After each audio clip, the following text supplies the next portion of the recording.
And now I'd like to welcome a very special guest to the show, driver of the number 6 Arrow McLaren Chevrolet in the NTT IndyCar Series, Mr. Felix Rosenqvist. Felix, thank you so much for joining us, and how you doing? I'm good. I'm here in Indy. We have a little time off here before mid-Ohio, so I feel like it's the first time we're, kind of having a little bit of a break after Indy, so it's good. But yeah, middle of the season, man. It's busy times and ready to get going again soon. Awesome. And every time I talk to an athlete, one of the first things I always ask is, how you doing physically? I know you had that wreck that kind of went viral for I feel like a week after Indy, but how you feeling overall physically and all that? I'm good. I'm good. I actually didn't really have any issues after that wreck. That's great. It wasn't really a big impact. It was more like obviously a frightening scene with tire going up in the stands and all that. But luckily, no one was injured, including, fans and drivers. So all good. Awesome.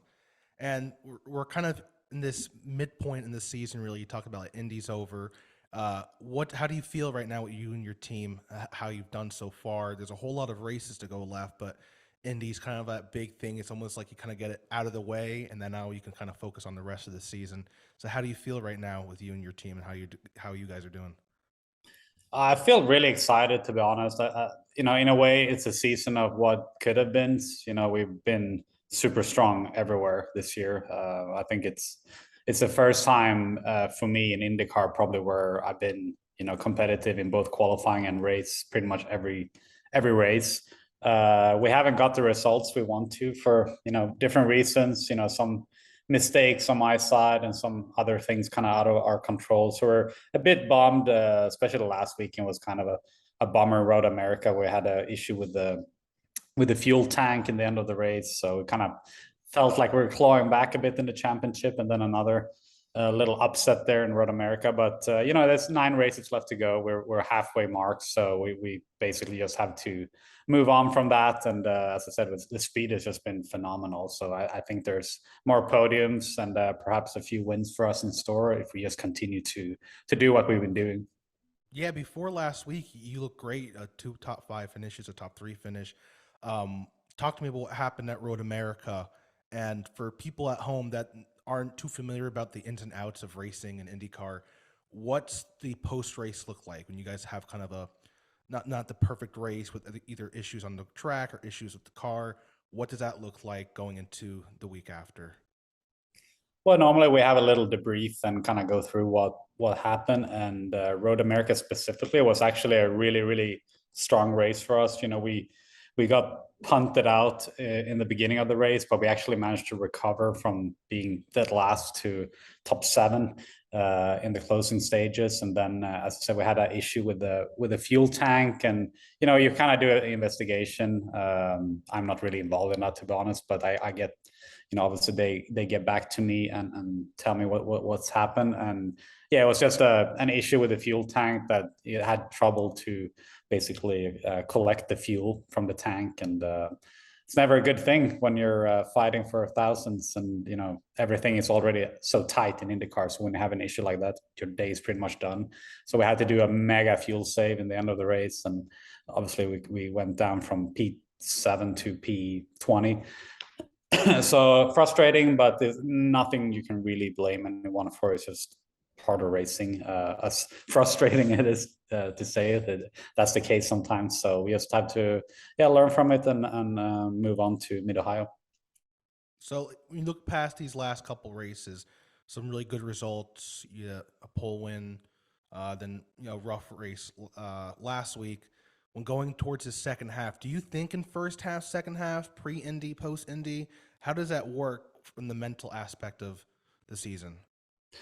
Well, I think mentally you try as little as possible to build up stuff. Like I think it's pretty easy for an athlete when you have multiple events to kind of build up almost like a mental baggage of the season. And sometimes it's good to kind of just set a new chapter and be like, okay, like this is all done now. Now we focus on the second half. You kind of build your own little milestones in your head, if that makes sense. And I think that the less you can treat it like an actual championship, the better in a way. You just kind of take every race by race, and I think personally I'm pretty good at doing that. I don't really, as I say, month of May is quite a undertaking mentally. Probably the biggest challenge of the year, but yeah, you just try to move from race to race, and what you can't change, you don't really want to spend that much energy on, because when you're operating on a top level in any sport, you want to just put all your focus on the future, not the past. That's awesome. Going into this second half of the season, it's hot out. It's the summer's in full swing here in the United States. Obviously, when you look at the Music City Grand Prix, that's had some issues with rain, and then obviously the heat of the Nashville summer. How do you prepare differently when it comes to when the weather is really hot? I love talking to drivers when it comes to, because people don't think about it. People are, oh, they're just going around and around. I'm like, no, that's a lot of laps and a lot of heat. It's a lot to deal with. What's that like for you? It's, yeah, as you say, it's a underrated aspect of racing, especially in IndyCar, because the cars are extremely physical to drive as it is, even without temperature challenges. So yeah, this part of the season is tough like that. It's always hot in the car no matter where you are, but when you get to Nashville specifically, that's for sure the worst one for us. And we try to basically prepare ourselves by being exposed to heat when we train. Luckily, where I work out here in Indiana, in Carmel, it's normally pretty hot in the gym anyways, because they don't have a air conditioning unit there. So you kind of get it for free. But it's just about getting your body ready for it. But you can actually only prepare your body to a certain level, and then it kind of flattens out, and your genetics are more responsible for how you sweat and so on. So at some point you just got to suck it up and deal with it. And we have cool suits we can use now. I actually still haven't used it in a race yet, but from what I heard from the other drivers, it's pretty effective. So I'm probably definitely going to use it in Nashville. And the problem with the cool suit is it's kind of like a loop of water that goes through, Oh wow. like channels in your suit. Like, you're not exposed to the actual water, but they go in little tubes next to your skin. But if that pump would to fail, you would actually have like another layer of insulation, and it would be even hotter. So Oh you wow. kind of run the risk of being even more in heat scenarios. So yeah, it's always trade-offs, right? Yeah, that's wild. Those brand new, because I think I remember hearing about those last year. I think they came into the mix end of 21. A Oh couple wow. of people Okay. started using them, and I think Will Power used his every race last year, and that's when people were just like, okay, like if he's winning races and winning championships, like I think everyone can probably spend a couple of pounds of weight distribution to being more happy as a driver. I got that. So yeah, let's move into some Music City Grand Prix. I know it's still a handful of races away, but over here in Nashville, we're gearing up for it. They're getting ready for the track. I mean, going into year 3, you're in the same car. Obviously, minor adjustments to the track in year 2, some more minor adjustments into year 3. Talk to me about what it was like that first year, and then going into that second year. Yeah, the first year was cool because it was just a completely new thing for all of us to figure out, and pretty quickly the biggest challenge was the seams on the bridge were really like rough on the cars and on the drivers. Like, there was a lot of bottoming going on. We sit like millimeters from the ground, so that was extremely rough, but it was a cool challenge, and we figured out eventually how to set up the cars and all that. And I love the track. When I came there the first time, I just thought it was an awesome lap. Like, it's a pretty long lap. It's a street track. I love street tracks personally, and it had a cool flow to it, like a really narrow section and some wider sections, and some big braking, some high speed corners. So I thought it was a great layout. And then coming second year, like any new event, they make a couple of improvements for the racing and so on. There was a couple of tight spots that they widened up, and then they changed the restart zone to the bridge, which I'm not sure if it's still like, it might be a better solution to that, because Nashville been fighting it's been a lot of chaos in the races, and I don't think it's all blame for the track. I think actually the track is probably one of the best prepared street tracks we have. So I think it's more a mix of driver standards, and maybe you can have those restart zones in a different area still, or maybe have a rule where you can't pass to a certain point or something like that, just to kind of calm everything down. Because it seems to be on almost any track in IndyCar now, you have a good race, and then there's one yellow, and it just leads to another and another and another. It's like a death spiral. So we're still, that's challenges that comes with the sport getting more competitive and more tight, and drivers take more risks because they know that that's the only opportunity you'll get. So yeah, we'll see how it goes in Nashville this time. It's been for sure a really chaotic but exciting race every time we've gone there. So, in preparing for a street course, especially like one like Nashville, now do you guys use a simulation to kind of get the track that kind of mentally, and does it help that much when you're actually on the street? Because opposed to other tracks that are taken care of and they try to make sure there's not a whole lot of issues or cracks in the streets of Nashville. I mean, I deal with the potholes every day, and every time I go over that bridge, I'm like, I cannot imagine what they're doing. So does the simulation help, and what's it actually like going over that bridge and going that fast in an IndyCar? Yeah, the first year we came there in 21, they did a scan of it in the simulator, and it was actually super helpful to just to have an idea where the bumps are, the braking zones, the brake markers. Like, I'd probably say it shaves off or you actually get 20 minutes of practice for free when you come to the actual race week. And so that was awesome.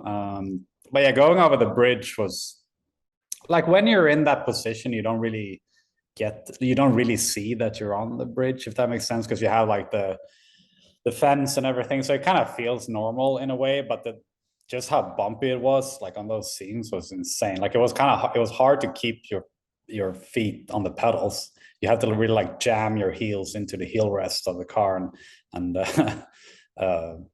yeah, it seems to be the same case every time we have a new street course. In the beginning, you're like, wow, this is crazy, and then somehow you find a way, and the team finds a way to set up the cars and that. But yeah, going over the bridge was just cool. I think because most street courses are pretty narrow, and there's limited room, but going over that bridge is actually super wide and super long. So it's just a weird, you never really have that on another track, including road courses or anything. So it's a pretty unique feeling as going over that bridge.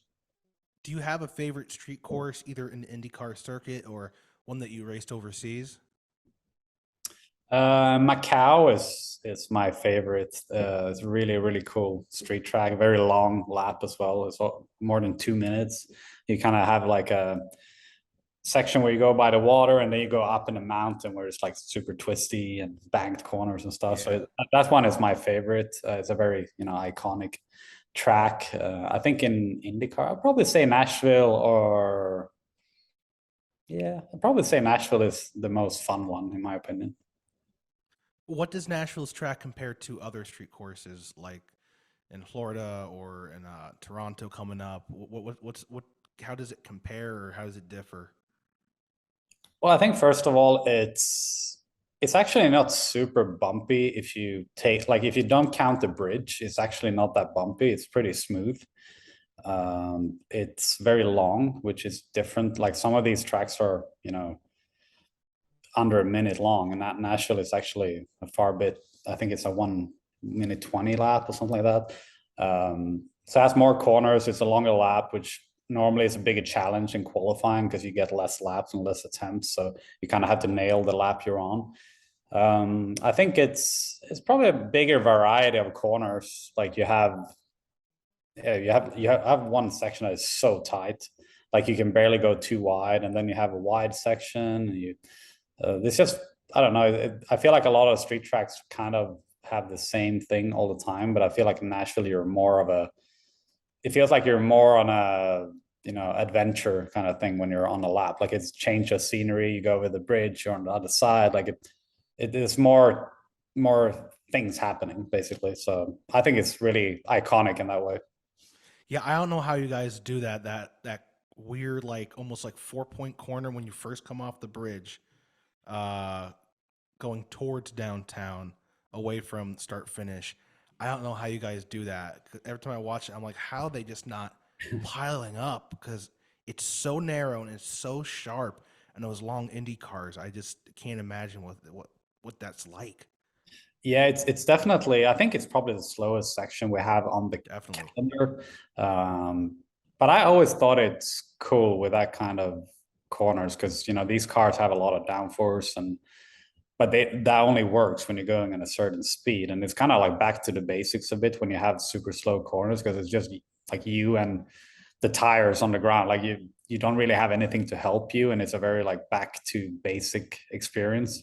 But I think that's what's cool with the track. You have that, and then at the same time, you have some braking zones where you're doing like 190 or 180, and Insane. it's a lot of downforce on the car. So you kind of it's quite a challenge to set up the car for that as well because you just need everything, and you can't have everything. So you always have to compromise in some end. So the Music City Grand Prix has always just been kind of this big festival. There's always so much stuff going on for fans, for non-racing fans. Do you ever participate in any type of, I guess, extracurriculars? Is it pretty much trailer practice, trailer qualifying, trailer race? What's that like, especially in such a big 3 day, 4 day event like the Music City Grand Prix is? Yeah, we're normally extremely busy during the weekend, and we go out to eat every now and then, and I mean, we don't go there to party, Yeah, to yeah. be honest. Like if you win the race, for sure, I think I would go out afterwards, but no, you just don't really have time, to be fair, and you're just so occupied in the weekend. You have obviously commitments outside of being in the car as well, with the partners and stuff. So yeah, we don't actually get to enjoy the places we go to as much as we'd like sometimes. I try sometimes to go earlier. Like you show up on Wednesday, you get a day off basically when we go to a cool place like Nashville. But yeah, once the weekend start, you're normally occupied, and then when the race is done, you're normally just gassed and want to want to get home. So yeah, it's probably not what people expect it to be. Like you travel the world and see a bunch of stuff, yes, but you're also doing like it's like being in any work environment. Like that's our office basically. So Yeah. we work always comes first. I know you're a bit of an outdoorsy guy. Have you ever explored Middle Tennessee or any Tennessee? Because we have some beautiful mountains out in the Smokies, out in East Tennessee. Uh, Middle Tennessee's got some beautiful lakes, some beautiful little waterfalls and trailing hikes. Have you ever come out here to discover, or have you ever had the opportunity or the want to come out here and see outside of the Music City craziness there is? Yes, I have been to Chattanooga with Oh the yeah, awesome. actually with the ex IndyCar racer Zach Veach. We went there. He has like a camper van, and went there climbing or like bouldering for Yeah. days. That was pretty cool. It was. I guess that's the best opportunity to have like a bit of not mountains but like hills and stuff. Being in Indiana, like it's pretty flat here. Like if you go south, there's some stuff, but Tennessee is definitely there's more stuff to do in that sense. I really enjoyed that. It was super warm though. It was like in the middle of the summer and we're Oh, middle of the forest, and it was just dying like of heat. But yeah, really beautiful area. I think there's a lot of more places I want to explore though. Like Tennessee has, as I say, is famous for a lot of good hiking and mountain biking and stuff. So yeah, need to give it another shot, I think. yeah. Maybe in the off season after you pick up a couple wins, you can celebrate out here in Tennessee and Yeah. enjoy some. So my last question for you is, I keep talking about the second half of the season. It's just it feels like there's still so many. There's so many more races to go. There's so much that could happen in the standings and all that. Is there a specific race on the schedule that you're saying this is going to be a race that me and my team are going to show big time, or you're really excited just to race because you have history there, or is there a specific track you're looking forward to hit? I think going to Mid Ohio will be good. You know, last year there we had a probably as good of a shot to win as ever, and had a engine blow up, which is it can happen. And Pato was kind of in the same scenario, so I think we both, like, as a team, we want to get back there and really show what we can do, because we had really strong cars there. Toronto is always a favorite for me. At the podium there last year, and our street course package has been so much better this year than last year, so that kind of excites me coming back to that one. Yeah, I mean, honestly, I like all the places we go to. It's I don't really have anywhere I dislike, or I love the street courses in general. Like that, I think those events are awesome. Like Nashville and Toronto and St. Pete, and those kind of races are, I think, probably on top of the list. But even Laguna Seca, has a new resurface done this year, so that'll be interesting to see how that's like. And yeah, we just have a great calendar, man. There's just so many cool tracks, and after being in the series for a while, you start relating more. Like, you have memories in every track, and you there's always something that makes you look forward to coming back. Yeah, it's been a fun season so far, and I'm really excited to see how the rest of it goes. I'm excited to see how you and your team goes. Felix, thank you so much for taking the time to speak with me. Good luck on the rest of the season. Good luck this weekend, and I look forward to seeing you here in a couple weeks in Nashville. It's right around the corner. It's crazy. All right, thank you, man. See you there.